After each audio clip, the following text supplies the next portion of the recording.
Passport জালিয়াতি মামলায় গতি বাড়ালো ED. Enforcement case information report বা ইসিআইআর রুজু করেছে ইডি। আগেই রাজ্য পুলিশ এবং কলকাতা পুলিশের কাছ থেকে পাসপোর্ট জালিয়াতি মামলার যাবতীয় নথি সংগ্রহ করেছিল ইডি। ভবানীপুর থানা থেকে এফআইআর এর প্রতিলিপিও নিয়েছিল তারা। ইডি সূত্রে খবর, জাল পাসপোর্ট তৈরিতে যেসব ভুয়ো পরিচয়পত্র ব্যবহৃত হতো তার মধ্যে যেমন আছে ভুয়ো আধার, প্যান বা ভোটার কার্ড, তেমনই আছে জন্ম মৃত্যুর ভুয়ো শংসাপত্র।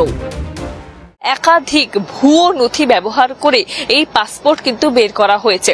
পরিচয়পত্র, ভুয়ো পরিচয়পত্র বের করা হয়েছে, যেমন আধার কার্ড থেকে শুরু করে জন্মের শংসাপত্র, মৃত্যু শংসাপত্র কিন্তু একেবারে ভুয়ো পথে বের করা হয়েছে।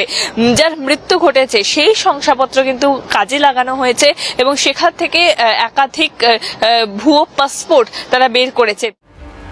এই মামলায় ইতিমধ্যেই কলকাতা এবং সংলগ্ন এলাকা থেকে যে 9 জনকে গ্রেফতার করেছিল কলকাতা পুলিশ, তাদের মধ্যেই আছেন কলকাতা পুলিশের অবসরপ্রাপ্ত এসআই আব্দুল হাই এবং বারাসাত আদালতের ক্লার্ক সুমির দাসের মতো সরকারি কর্মীরাও। কলকাতা পুলিশ তদন্তে জানতে পারে 73টি জাল পাসপোর্ট বহনকারীর মধ্যে 20 জন বিদেশে গিয়েছিল। তাদের গন্তব্য জানতে চেয়ে 8টি আন্তর্জাতিক বিমান সংস্থার কাছ থেকেও তথ্য চেয়ে পাঠায় লালবাজার। বাংলাদেশ অশান্ত হওয়ার পরই বাংলাদেশি অনুপ্রবেশকারী চিহ্নিত করে ধরপাকড় শুরু করে পুলিশ। তারপরই জাল পাসপোর্টের ঘটনা সামনে আসে। গোয়েন্দারা জানতে পারেন ভুয়ো পরিচয়পত্র বানিয়ে তা দিয়ে জাল পাসপোর্ট তৈরি করে ভারতে ঢুকত বাংলাদেশি অনুপ্রবেশকারীরা।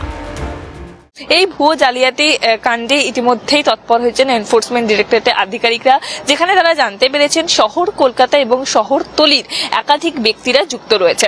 কলকাতা পুলিশের তরফ থেকে 9 জনকে গ্রেফতার করা হলেও আরো বেশ কয়েকজন এর পেছনে রয়েছে, মূল মাথা রয়েছে, তাদের কিন্তু ধরতে তৎপর এনফোর্সমেন্ট ডিরেক্টরেটের আধিকারিকরা। ইতিমধ্যেই সেসব নথি খতিয়ে দেখছেন তদন্তকারী আধিকারিকরা। ক্যামেরায় সঞ্জীবের সঙ্গে মেঘা, ক্যালকাটা নিউজ, কলকাতা।